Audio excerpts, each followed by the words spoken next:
What's up, y'all? Malcolm Breed here from How to Barbecue Right. When you're in the Chattanooga area and you're looking for barbecue supplies, you got to check out my buddy Steve's Owl's Nest Barbecue Supply. And Steve and his staff have all your outdoor grilling, smoking, live fire cooking supplies. You can find my Killer Hog stuff there, plus a ton of other cool stuff. So y'all stop in and see Steve. Tell him Malcolm sent you.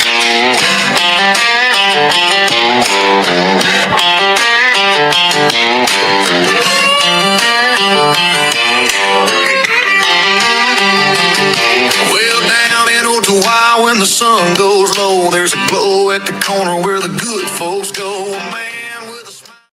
Hey, everybody. Welcome to the Owl's Nest Barbecue Catch-Up Show. I'm Steve Ray. Across there is Pete Brandon. Welcome home. Good to be home. How was the deer hunting in Michigan? It was nice. It was a Did you good have a good trip. time? Had a good time. Oh, good. Had a good time. But it's always nice to get back home. Yeah, you had a long drive, man. Yeah, it's pretty good. All in drive. the rain, just like tonight. Yeah. Hey, everybody. Thanks for joining us. Thanks for watching us. We're brought to you, of course, by the Blackstone Griddle. Everything you need in the Blackstone Griddle, we've got them. Plus accessories.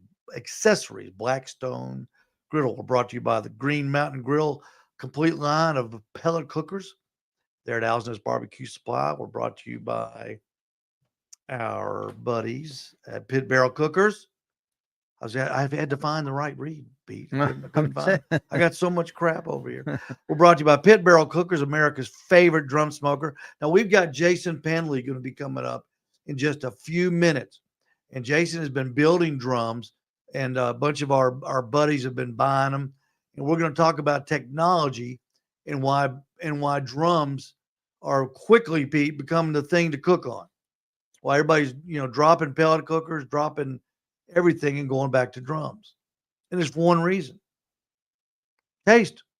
Charcoal. Yeah. Charcoal and the wood together. But man, they are good. Everybody loves that charcoal taste. We've also got the Napoleon Kettle Grill in stock, brought to you by Napoleon. And that's a great cooker too. We'll talk a little bit about that too. Anything over charcoal is moving. You know what? Anything over charcoal is back. It is back, and I'm glad. I'll tell you, people that come in the store that never have actually cooked on one, but they've seen them, they're interested in it. They come around to look when you're outside cooking on them. And I'll tell you, sales has been great on them. How does that work? How does that work? How's that drum work? Yeah. People want to know. Hey, we're in touch, so you be in touch. Hey, thanks for joining. Make sure you follow us on Facebook at the Owl's Nest Barbecue and Owl's Nest Barbecue Nation. Plus, on YouTube, the Owl's Nest Barbecue Show. And you can get all of our episodes on Spotify at the Owl's Nest Barbecue Show with Steve Ray. Hey, don't forget, we're going to talk real quick what we learned this weekend from football, college. What Steve learned this weekend. Pete, I'm going to tell you right now what Lane Kiffin's going to do. Now, Lane Kiffin and I are a lot alike. Okay? Take away the multi-million-dollar salary. Take away the mansion. Take away all the women. Take away all the money. Other than that stuff, we're just alike. Okay, we could be twins. We could be brothers. Lane Kiffin is a changed man. He is a sober man now. He is come back to being a family man now. His family has gathered around him in Oxford, Mississippi. After the Egg Bowl on Saturday, Lane Kiffin is going to announce that he is staying in Oxford at Ole Miss. There's no way in the world he would walk away from this football team that is a potential national champion. They have got a good football team. And you just watch. Next Tuesday, I expect everybody to just call in with the accolades. Steve, you called it. Lane Kiffin is not going anywhere. He is going to stay at Ole Miss. He's got the money. That's your guess. No, it's what's going to happen. It's not a guess. It's education, Pete. It's education. It's from watching years and years of this man. He broke my heart at Tennessee when he went to USC. Then he got fired on a tarmac. Then he couldn't get a job. Then he ends up at Alabama in the Nick Saban rehab program. Then he walks out on Nick Saban when he took the Florida Atlantic job, and Saban had to fire him. I mean, that was just such a blow to his ego. He got fired. He goes, if you're going to take another job, get out of here. We don't want you. We don't want you. That killed him. And then did a good job at Florida Atlantic, got the Ole Miss job. He got Ole Miss on the verge of becoming and going into the tournament and could be a potential national champion. Where else could you do that? Can't do it at LSU. There's so much infighting down there. There's too much noise at LSU. Same way in Florida, there's too much noise. It's too hard to be successful there. They won't let you do your job. At Ole Miss, they leave you alone. You're close to Malcolm Reed, for God's sakes. All you got to do is drive a couple hours to go see Malcolm. You know what I'm saying? You're there. You're there in the most peaceful part of the country. And I'm going to tell you something else is going to happen this year. Now, I haven't spoke to you about this yet. The Titans are looking for a coach. You know that next coach is going to be? Steve Sarkisian from the University of Texas. He will leave Texas, and he will be the Tennessee Titans' next head football coach. And I cannot wait. I love the Sark. You ever watch him at press conferences? He's so smooth. He's so level. You know, he's a recovering alcoholic, just like Kiffin. All these guys have put their lives back in order, and they know what matters now.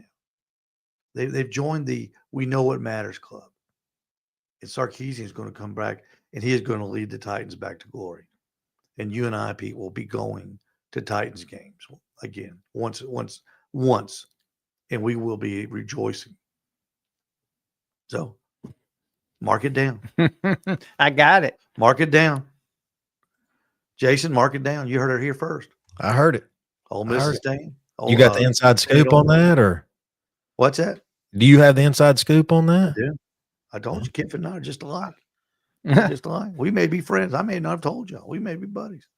He may call me at night. Steve, what are you doing? Doing briskets?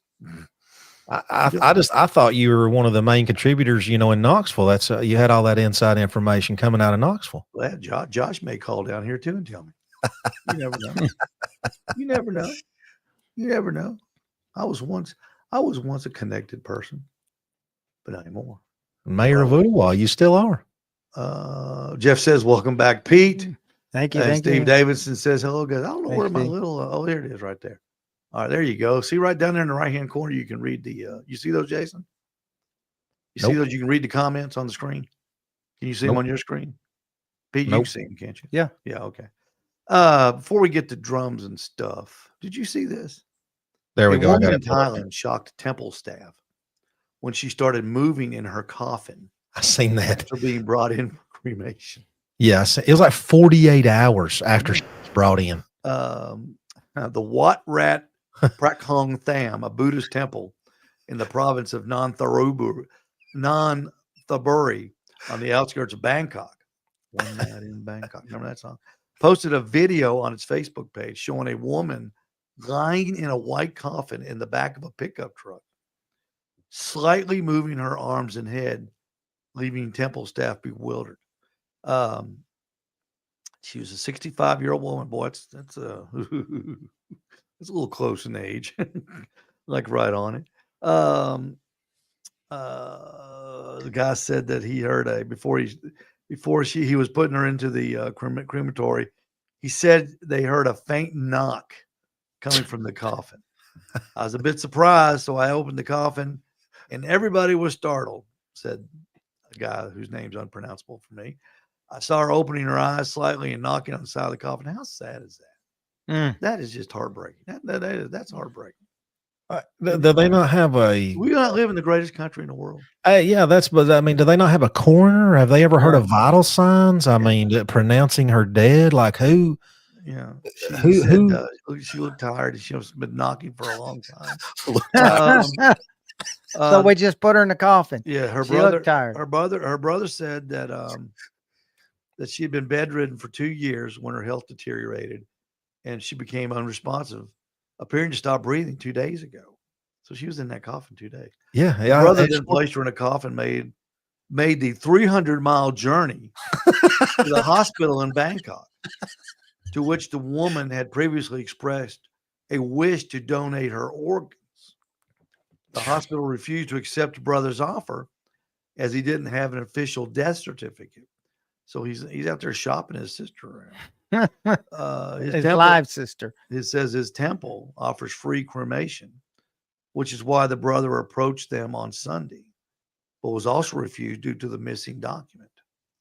The temple manager said that while he was explaining how to get death certificate when they heard the knocking, so she was not at the crematory doorstep. They then assist her and sent her to a nearby hospital. The abbot said the temple would cover her medical expenses. That is, you ever been to Beaufort? Any of you two ever been to Beaufort, South Carolina? I have. Beaufort. Beaufort. Did you go to that cemetery? No. It's on one of those back streets where the what was it? Tuberculosis that's what spread, wasn't it? Back in 1860s, 1870s. Possibly. Yeah. Beaufort's, if I'm not, that's what, right out of Hilton Head. north of Savannah. Yeah. Yeah. Yeah. That bridge, that famous yeah. bridge is there. That's the one that Forrest Gump ran over. Right. That's one that they used. When you go to this, there's a cemetery back there behind some church, and you look at the cemetery, and there's a bunch of bells. Oh yeah, bells above the ground. Saved by the Bell. Yeah, and they ran this bell down to the coffin because there were so many people dying. They didn't. Well, they weren't the medical. They didn't know if they were dead. Yeah, the medical profession back in the 1860s, when you got a fever, they cut you and let you bleed. That's why George Washington was killed, died. They bled him to death, and they would pull these strings. If you're in the coffin, they buried you. You woke up, you pulled the string, rang the bell, and they dig you back up. That's where the term "dead ringer" came from. Yeah. So there's no joke. This is true story. It's crazy. Can you imagine waking up and like, that reminded me of these poor people. You think though that so her brother's out here shopping his sister around? Like, is the black market? Is he trying to sell a kidney or well, she's 65. I know, but he didn't. Kid. Surely to goodness, the guy knew he had to have some documents. They're just not going to put her in the cooker. That's just strange. Maybe he knew she was alive. That's what. That's something. That's just that. I read that. It creeped me out. Yeah. That just creeped me out. I could not believe that she was in there that coffin 2 days. But said he put her in the coffin. Yeah. See, so something. Probably was no coroner. It was just, hey, she's gone. Let me throw her in here. Or she's gone. I wonder if he made it. She might have been ringing that bell at the bedside too much. Yeah. That guy may have been the Jason of Bangkok. Could make anything. Yeah. You could make a coffin, couldn't you, Jason? Yeah. I got no doubt. All right, enough of that foolishness. That's foolishness. We're here to talk barbecue. Jason, tell us about these drums that you are making. These things are fascinating, and I've seen the videos that you've been doing on them. You've got them rolling around with ease. Where's my picture? There it is, right there. There it is, right there. Yeah, that's the last one that I just finished. Yeah, let's talk about that a little bit. All right. So the way this kind of originated, I'm calling these Gen 3. So the first ones I built, I used drum dollies on the bottom. They just had, the small casters, almost like a skateboard type wheel, that kind of diameter. And they're great for home use. If you've got concrete or whatever, push them around on the concrete, easy to move. But Michael Williams got with me one day and he's like, I want you to build me some drums, but I want to change some things. I want to build like a competition friendly drum. Okay. Tell me your ideas and let's go from there. So we kind of sat down and scratched our heads, and he kind of, voiced his wants or needs. And I constructed 2 for him, and I'll call those Gen 2s. kind of a different style intake, with the option to add a fan controller on it. Is that And thing on the front there? that's a At the bottom? 3/4 inch ball valve. Yeah. Uh-huh. And, your guys with Barbecue Guru, they sell, I mean, there's multiple, but we use Gurus just because they're simple on the competition circuit. Yeah. They sell a 3/4 adapter that screws right into that. And you can hook your controller and stuff up to it. And then you see on the right-hand side of the temp gauge there, I've got a grommet where you can feed your temp probes through. Oh, okay. That's where your wires go through Just like a Weber. Yeah. Yep, for the probes. So we built Michael's. Michael's has got the I guess they're the off-road, the cart off-road wheels from Gorilla Grills. We ordered those and I put them on his, and his has got 2 legs on the front. His is a 4-legged, 4-stance grill, 2 legs on the front, 2 wheels on the back, and you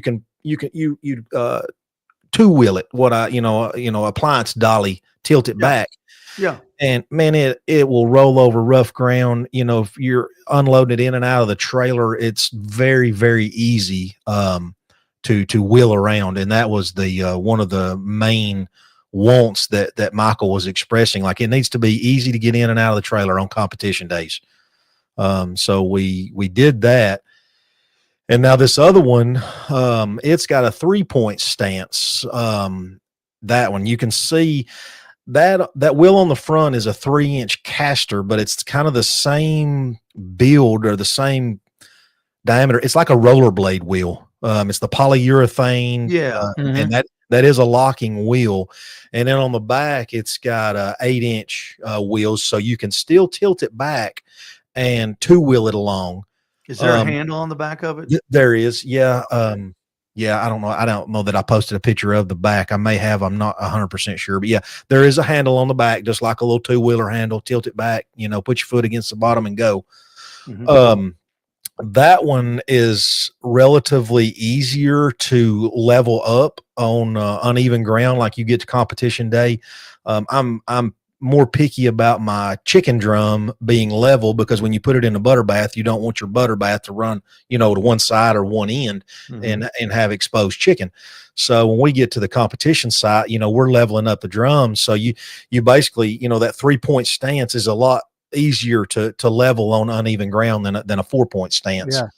So you didn't build a little level then on it, did you? I did not, but we do carry a level. I have a level in my competition box. I figured you'd draw like they put on like trailers, like an RV. I'm sure that'll be the Gen 4. Right. Everybody, and the reason I bring this up, the interest in our pit barrels that we cook is just it's coming back. It's like it's like the more things change, the more things stay the same. Yep. And I've sold pit barrels at the store since the day we opened, and they've never flown out of there, but they've always had a steady sales. The people that buy them, I get the most positive feedback from anything I sell. It because number one, because the food tastes so much better. And is that the main reason for cooking on a drum in a competition? Yeah, me and Michael always say when we're in a competition, you can't beat drum flavor. I mean, there's guys cooking on, outlaws, offset outlaws. Of course, you've got that offset flavor as well. A lot of pellet grills, and of course, the pellet grill is nice. It's that set it and forget it mentality. That's one less pit that you're having to babysit or to feed fuel to or whatever. But me and Michael always say you can't beat drum flavor, and it's just it's amazing. And there's 3 things that go on inside of a charcoal grill where you get a lot of that flavor. It's the Maillard reaction. I'm sure y'all have heard of that. You get that even when you're cooking a steak. Let's say in a cast iron skillet, that browning on the bottom, that your char, your bark, that's the Maillard reaction. It comes from amino acids and sugars breaking down in the meat. That creates that flavor on the outside. You get that in a drum, but you also get, and when you're cooking over charcoal, of course, that's just a drum. It's just a drum, a charcoal cooker. directly over charcoal. But you get I believe it's called PAHs. It's polycyclic aromatic hydrocarbons. And I throw a little bit of science on you right there. Oh, I appreciate that. I thought that was a band from Seattle, but go ahead. But you get the PAHs, the hydrocarbons from that, the proteins and stuff from the meat, dripping down on the coals, and it reacts with that high heat in the coals, and that imparts that flavor. It in turns comes up and imparts the flavor in your meat. Pete, that's what we call flavor fog. Yeah. on the pit barrel. No, I Yep. know we tell everybody we call it flavor fog. Yeah, well, there's absolutely. actually a scientific name for it. It's called PAHs, polycyclic aromatic hydrocarbons. Yeah, I'm going to stick with flavor fog, but I know exactly what you're talking about. Well, and then you also get, just the initial burning of carbon. It's charcoal. That's got a flavor in itself.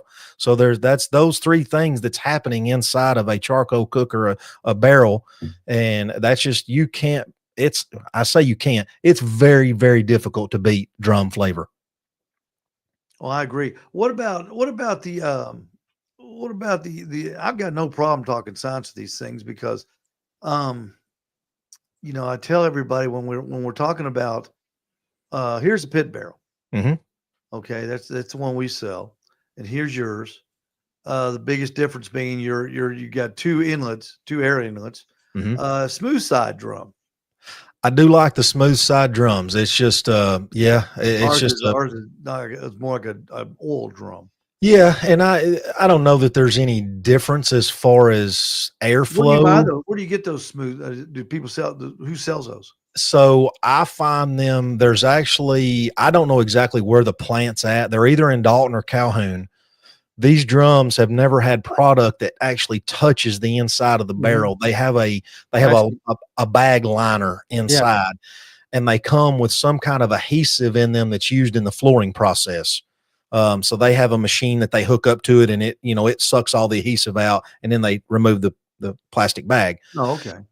So I find them around here in the North Georgia area, and every one of them's got the same label on the side of it, the same manufacturer. They're all coming from the same place. Mm-hmm. Now, I wished I could find that plan of where they're coming from, because I have to buy them from individuals that's getting them. But I eventually scrounge around kind of. Unfortunately, that's the most difficult part of, the second most difficult part of me building a drum. Is sourcing my drums. I would love to find a drum, and I'm not wanting to get in the business of building drums. Don't get me wrong. I just enjoy tinkering. Y'all know me. I've kind of taken, bits and pieces from here to here to here. Like I said, Michael, we talked about, you've got Cody Howard that's commenting right there in the comments, that brown drum, the last one that I just done, that's him. It's going to him. I've just kind of taken ideas from everybody that I talked to on the competition circuit, and I try to apply them in the drum. Like, hey, what do you want? How far do you want your cooking grate from your charcoal? Cause I can do that. Wherever they want it. Let me know. If you will need some different measurements, I'll put your grates however far from the charcoal you want. And Cody's one of them. He cooks. He has, of course, we do a rib drum and a chicken drum, and every different protein has its own drum. But his rib drum has got a different grate height from the charcoal than the chicken drum. So sense. I just try to take build a custom drum to what are they wanting, and I've just built them for my buddies here and there. And, hey, what do you want? Because the drum that you carry, the pit barrel cooker, they're excellent priced for what they are, especially for your average your backyard user. You can't beat them. But I don't know if y'all have priced some of these big name competition style drums. Oh yeah, they're $1,200, $1,300. $1,300 for a metal drum, and I'm like, this is nuts, but there's one particular company that holds a patent on them, and I don't know all the details of the patent world, but I don't know if some of these people are paying royalties or how. I don't know the inside and out of all that, but I've just enjoyed building them. Like I said, it just the ease of loading them in the truck, and At the end of competitions, it's amazing. You can shut that ball. I put the ball valve down there because if you run a controller on it, you just shut the ball valve off. You keep the heat from feeding back into your fan, close everything up. That sucker is cooled down in no time. You don't even have to dump the charcoal out of it. Shut it down. You can strap it in the trailer within 40 minutes easily. It's cooled down and ready to go home. Does it have the design, or does it have the ability? Can you use like some of the charcoal? Does it have leftover charcoal that's usable in it? Yes. Yeah. I built a expanded metal basket that I have here. I'll bring my charcoal back home. I dump it in the expanded metal basket and go out there over the fire pit and shake it out, get all the dust and the little bits out of it. I pour it right back in and go again with it. Absolutely. Jason, in the pit barrel, the one we sell, one of the plus points is the air circulates from the bottom up. It doesn't come straight up. There's a circulation where that enables you to hang food close to the charcoal and not burn it up. Well, with the Gen 1, Michael runs a different charcoal basket. So, and I've got some here, but I'm going to end up ordering some more. I've built my own charcoal baskets, and what I do is I find stainless kegs, the 15.5 gallon, full size beer keg, and I cut them in half. And then I take a plasma and I burn a bunch of holes in them. I burn the bottom out and I put a grate in the bottom. I build my own charcoal basket, but it doesn't vortex quite as much as, like, let's say yours with the different inlets and how yours is designed. But there is a manufacturer out there that makes a charcoal basket that actually it has I'm gonna call it like a windmill type apparatus that fits down on the top of it, and it actually it vortexes the air inside the drum. Yeah. Well, I tell you what, it's amazing to me how the number of drum manufacturers are out there now. How many people are using them? Yeah. Could you build a drum for, say, a backyard person? Because it sounds like your drums are specifically built for the competition world. But absolutely, build a drum that would be, you can cook a brisket, you can cook a pork butt, ribs, and chicken, and absolutely vegetables or steak. Sure. So like the one I wouldn't, the one that I've built, Cody, and the last two that I've done for myself, the 2-wheeler style, that's easy to transport, they're nice. But the one like I built Steve Davidson that's got the drum dolly on the bottom with the small, like skateboard wheels that rolls around. It's got like 8 wheels on the bottom. That's perfect for home use. If you're not going to tote it around, and you'd really, you could about just get by with legs if you're going to put it out on your deck, or whatever. Billy Holland's got some drums that he made. I think he's got a Super 55 and something else. And, Billy just gets them up off the ground a little bit and cooks on them. It don't have wheels or legs. So, I built them to run with a controller, and they've got air intakes. You don't have to have a controller. You can crack those intakes open and that sucker will purr. And Steve Davidson's done a couple of tests. He's got the keg charcoal basket in his, and I want to say he's ran it for like 22 hours, if not longer. He's probably watching. He can chime in, but man, they'll run for hours and you don't have to refuel them. What is the advantage of having, like on the pit barrel, you can't see it, but the air intake is on the bottom. There's a little round hole with a cover is on the bottom. On yours, the air intakes, they stick up a little bit, and you've got 2. What is the advantage to that? The only advantage to that is really you don't have to bend over and adjust anything.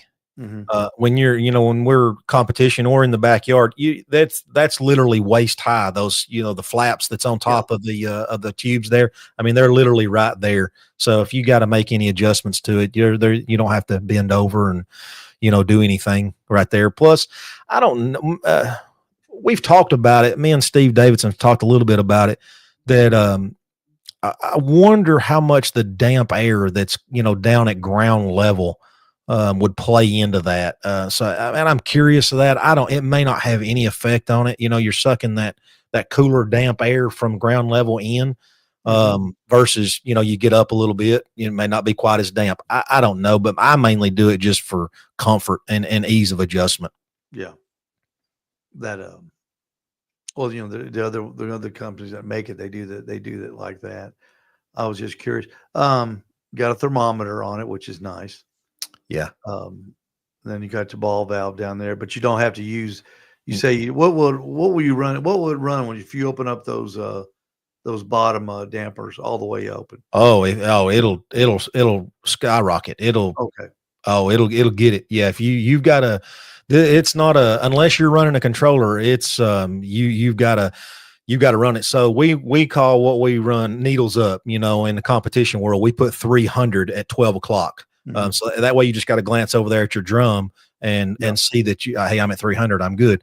Cause we normally cook, 285, 300 in that ballpark range. But those intakes on the sides, if you're not running a controller, I mean, you've literally got maybe 3/16 of a gap on each intake. And I'll run the top intake or the exhaust about halfway. So it doesn't take much at all, to run that needles up 300 temp. Yeah. If you open that thing all the way up and give it air, you're fixing to sear some steaks or cook a pizza. Yeah. When you're running that fan, I noticed the intakes have little closures on them. Do you close those when you're running a fan? Yeah. So Michael runs his a little bit a gap open. I mean, just a crack on each one of them. Maybe sometimes he'll run just a crack on one and run the fan. I've been running mine with intakes completely closed and letting the fan and the bottom, letting it do all the work. Cody says it also helps with how much smoke is in the drum. Oh, with the intakes being up high, he's probably talking about intakes. Yeah. Okay. And Steve chimed in and said 20. He's ran his 20 hours. He filled it up with charcoal one. Yeah, that's amazing. Yeah, he done a test on it just to see how far. I want to say Steve chimed back in. I want to say he was at 225 or 250 for that entire time, but he wanted to do a test just to see how long it would run on a basket of charcoal, and it's unreal. Well, I tell you that it's so interesting the way these drums are making a comeback, and I love it. It's. Oh yeah. You sell one, you don't have to worry about somebody calling you and saying, "Hey, I can't get it hooked up to my Wi-Fi." That's what people want. They want to, they don't want to grill. They want to grill on a phone. Yeah. They want just a gadget, another gadget. They care less they're cooking on.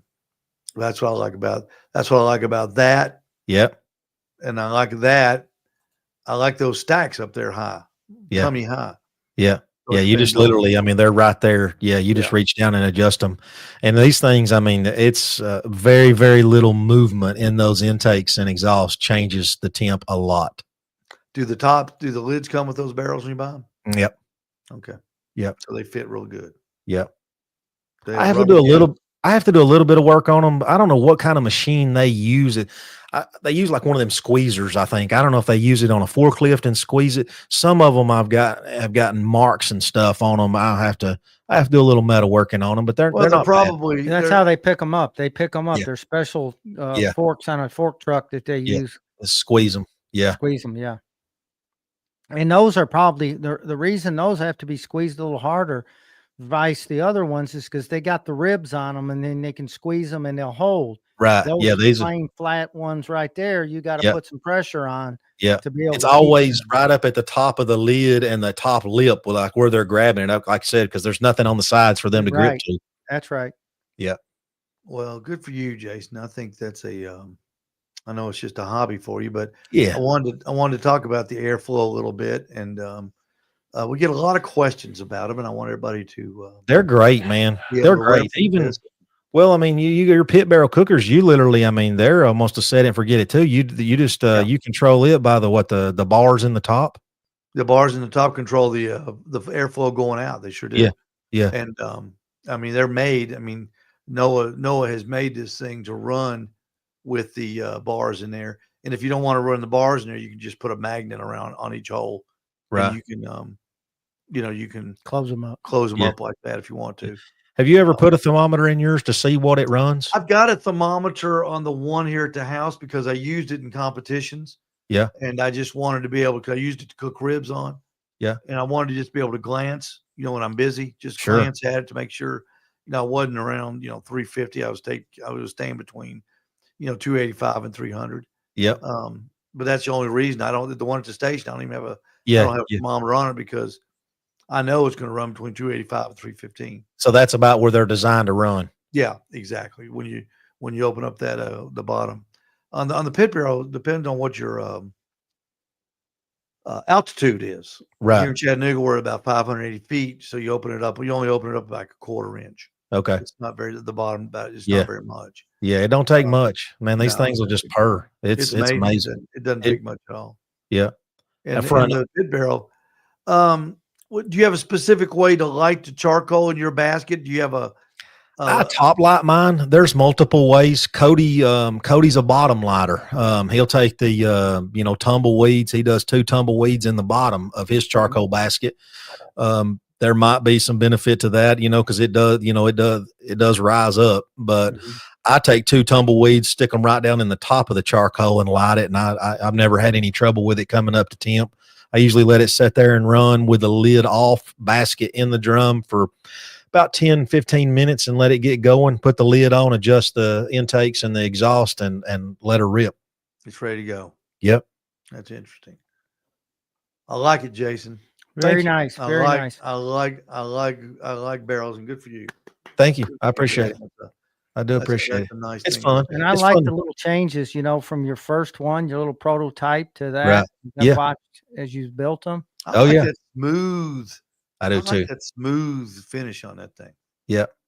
I do too. I may be wrong, but these smooth wall barrels that I get, they seem like they're a thicker gauge than your normal 55-gallon drum. When I go to pick them up, I might just be getting weak as I get older, but it sure seems like they're a little bit heavier. You ain't seen nothing yet, buddy. I'm getting soft. Yeah. And bending over is going to be the next thing. Yep. Yeah. One thing I done, I posted them pictures of them other 2 that I had in the shop. Those are my 2. I haven't had a drum in a while of my own. So I built myself 2 new ones. I built them a left and a right. We set a little, it's like a camping table, a little foldable table in the middle of them. Mhm. So we put a battery bank in the middle, your 2 barbecue gurus right there.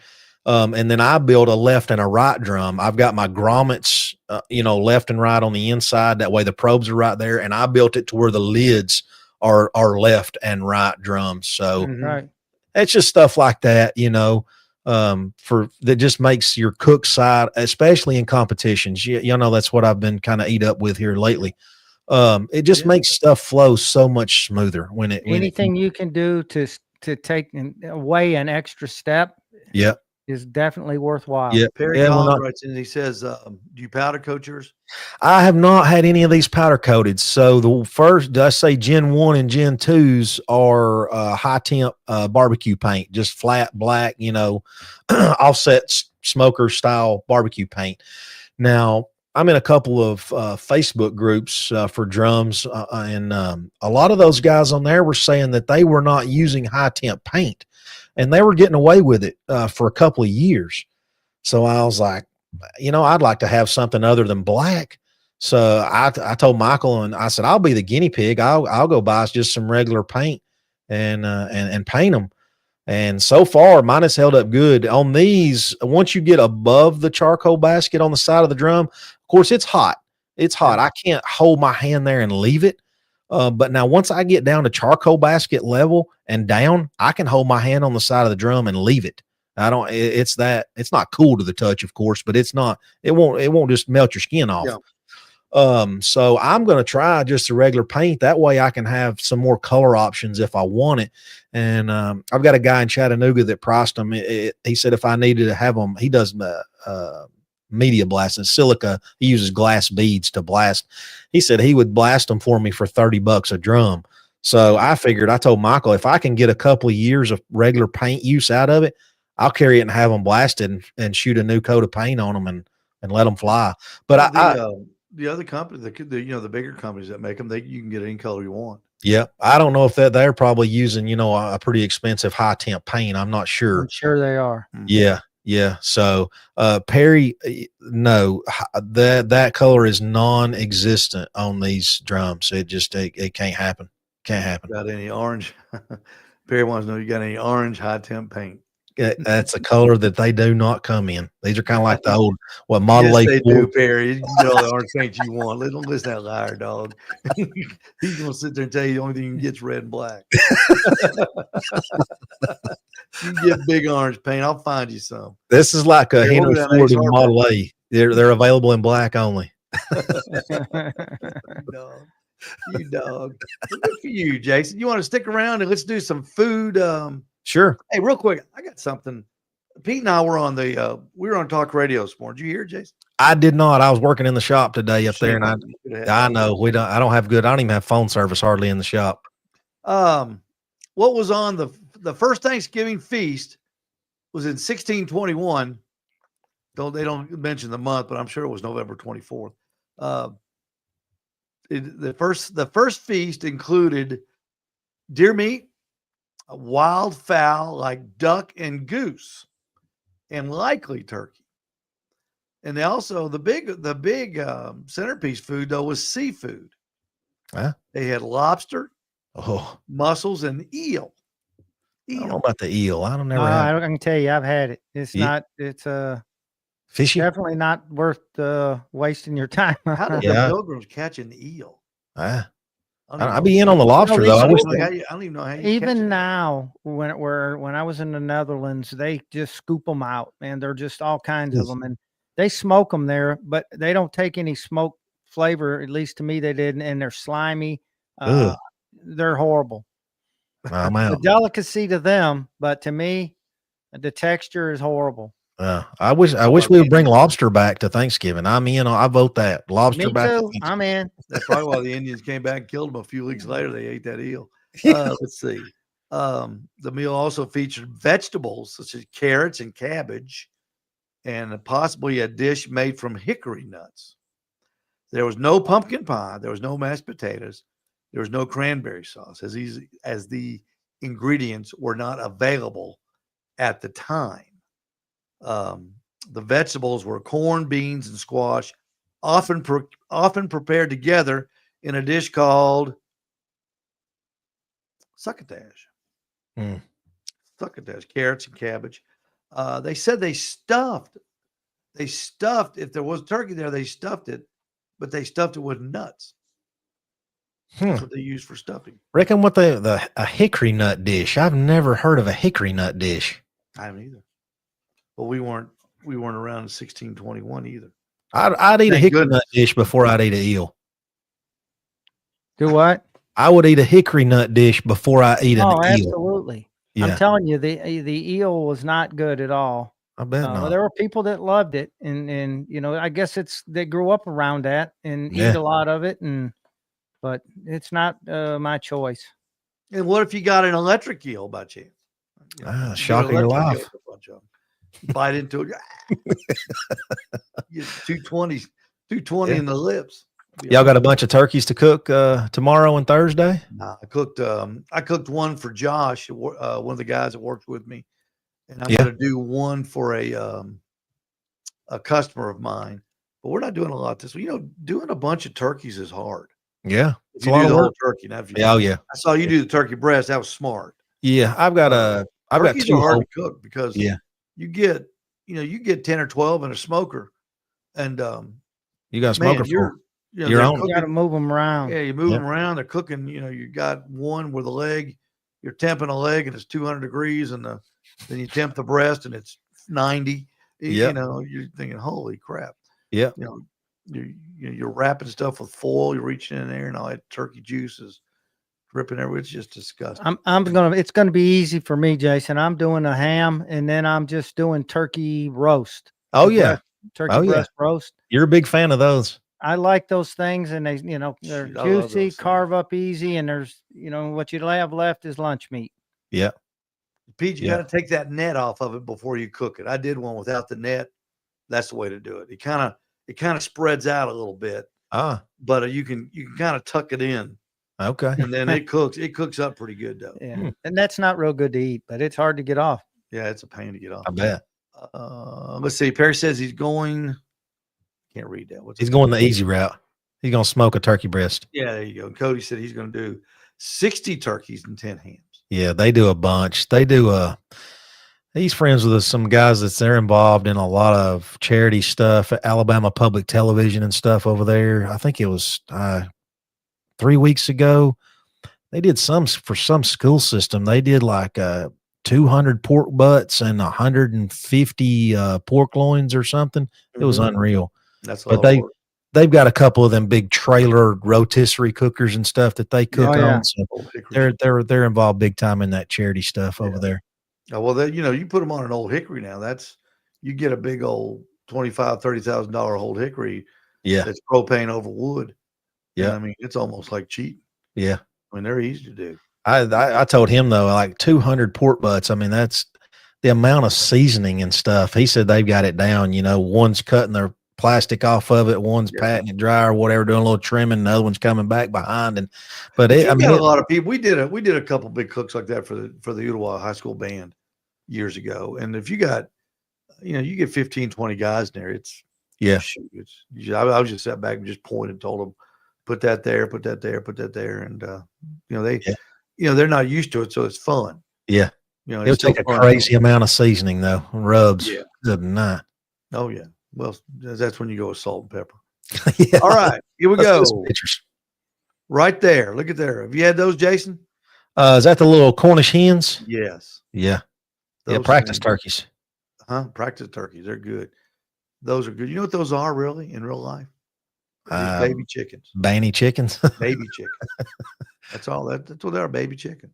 There's no such thing as a Cornish game hen. Don't tell people that. It can't. Yeah, I know. I used to call them just miniature turkeys.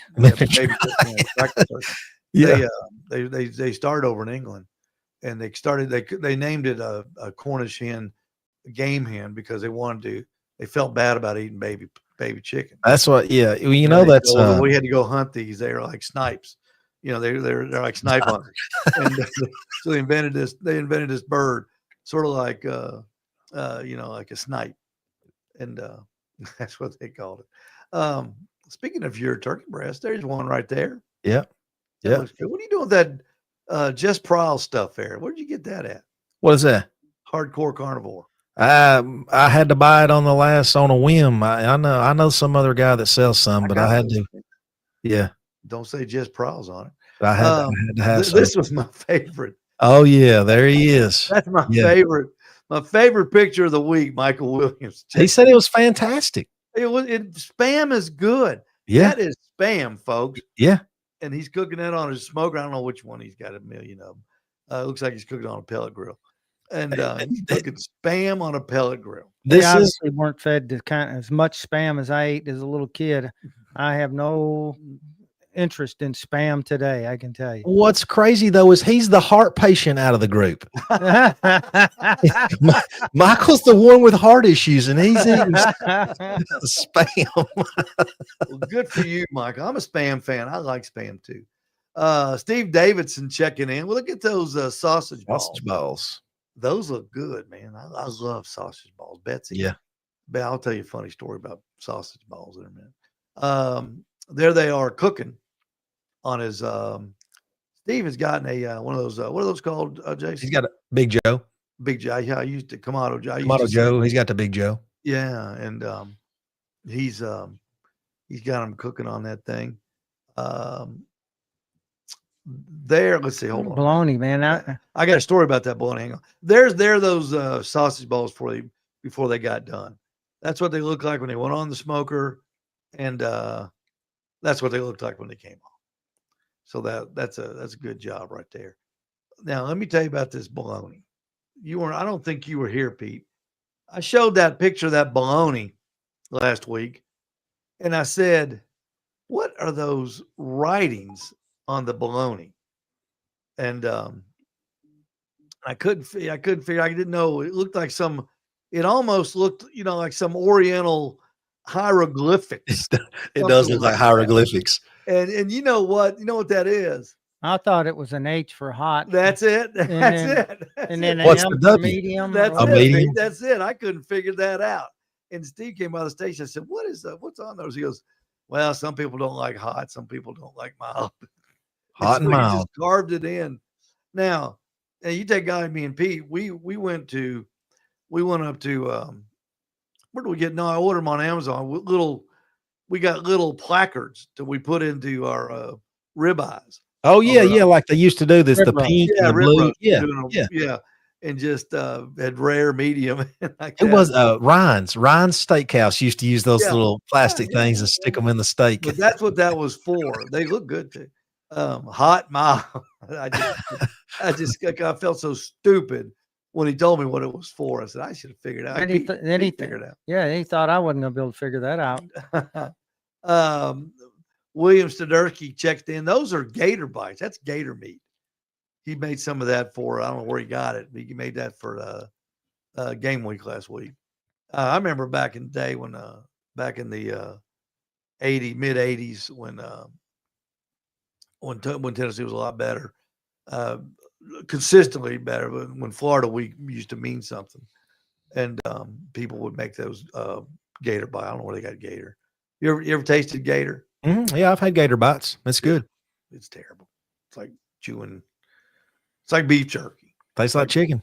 If you like beef jerky, you'll love gator bites. Dustin Bryant. Dustin's a new member. He's put a brisket on, and he's been posting pictures of it. That's right when it went on, and everybody's kind of coaching him, kind of keeping him going. So that's the start. We'll find the finished picture and we'll post it next week. And there's my man, the Ole Miss coach right there, who will be announcing after the Egg Bowl that he will still be the Ole Miss coach. And there's the next head coach of the Tennessee Titans right there, the Steve Sarkisian. And I wanted to save this one for the last. How about that? Look at that. Now, Pete, you just had one of those. Oh my gosh, to die for. And was making s'mores cookies. Awesome. She takes those and she covers those up with the dough from, that ready mixed dough for chocolate chip cookies. Yeah. Yep. Puts that on top, then she cooks them all together. Oh, nice. They were amazing. They look Real good. quick, Egg Bowl. Anybody know where the name the Egg Bowl came from? That's the football game that Tennessee plays in every year, right? No, That's Ole Ole Miss. Miss and Mississippi State. Toilet Bowl. That's the Toilet Bowl. I'm sorry. Yeah. You just wait till Georgia Tech puts a big W on you this coming Saturday. They're out for you guys. There's no way y'all gonna beat Tech this year. Not after 8 overtimes last year. All right. It'll only take them one. The Egg Bowl back was the game was that they played this thing since like 1927 is when it started, and it was called the Golden Egg Trophy. The Golden Egg. The Golden Egg Trophy, because they had a football at the top of this trophy. 1921, a football back then looked more like a rugby football. Gotcha. Yeah. Yeah. And somebody said that looks like an egg. Some sports writer said that looks like an egg on top of that trophy, and he penned it the Egg Bowl. Makes sense. The golden football or whatever it was called. Yeah. And through the years, that's just what they've always called it, the Egg Bowl. Well, so where does it played at? Well, they switched. They either played at Ole Miss or Mississippi State. I don't know. It's like the Iron Bowl. So they I got you. every other year. I don't know where it is from. I don't know where it is this year. Hey, so a couple comments on there. Cody said that there was 3 of those guys, 3 guys that do all that. Yeah, that's pretty wild. That's a lot of work. Yeah, that's 3 men per humping it pretty good. Yeah. So Turkey, Cody, have your instant read thermometer ready and set of backup batteries on that thing, man, because you'll be in and out of your pocket on that. Rondell, he chimed in hot and mild. Steve Davis putting me your stupid Steve Ray emoji up there. You darn right. What's Rondell say? I think I've got a line on some new drums from the co-op my son works at. There you go, Jason. See, we talk about something and somebody always comes up with a suggestion. Guys, I'm going to get out of here. Jason, thank you so much. Good to see you, Been a Jason. lot of fun. Yeah, y'all too. I enjoy it. I enjoyed it it a was lot. a lot of fun. You have a good Thanksgiving, Pete. You have a great Thanksgiving. Y'all too. We'll be open tomorrow until 5:00 at the Alsness Barbecue Supply. We had a big day today. We expect an even bigger How day. about Black Friday? You open Black Friday? What kind of deals Yes, we got we going are. on up there? Yes, we are. Yes, we are. Nice. You're having a big sale on some pellet grills, aren't you? Big sale. Big sale on pellet grills. Big sale. Perry, somebody needs to ban him. Ban Hammer on Perry here. These comments are getting out of hand. You'll be singing a different tune. That game, is that Saturday night or Friday night? Saturday night. Texas A&M is Friday night. Yeah. Yeah. And Tennessee's let's see. No, they're 3:30. We're on the highlight. We're on the highlight spot. Who y'all got? We're gonna be Vandy, Mr. Heisman. Is Vandy this weekend for them? Yeah, we're gonna put it on Mr. Heisman pose. You just wait. I can't wait for that. We're gonna shut him up. I've had enough of that guy. Somebody needs to buy a Apple, however you say it, a razor. A razor. That dude always looks like he needs to shave. Well, He's always got a scruffy old half-a-day beard or something. I don't know. It's gray. He's like 47 years old. He's been I was in college listening for 15 years. I was listening to talk radio last time I was in Knoxville, 98.7 WOKI out of Knoxville. And they said the reason that Happel looks like that on game day is because he's so interested in the game. He don't even care nothing about shaving. Man, shave on Friday night for Pete's sake. They're all like that. Guys, all these beards and all this stuff. All right, we're gonna get out of here. See Jason, y'all. thank you so much. Happy Thanksgiving, thank you guys. so much. You're great. As always, Jason Penley. Grilling with Red, go to online, Grilling with Red, go to his YouTube channel, Grilling with Red. Jason holds the Owl's Nest Barbecue YouTube channel record for views on his review of the Franklin offset cooker. I think that thing's up to like 40,000 views. Jason. Nice. I didn't know. We should have made some money on that one. You know. All right, we're gonna get out of here. Happy Thanksgiving to everybody. Y'all come see us tomorrow, and we'll be open on Black Friday. We can't wait to see you. Until then, everybody have a good Thanksgiving, eat a lot, and stay safe.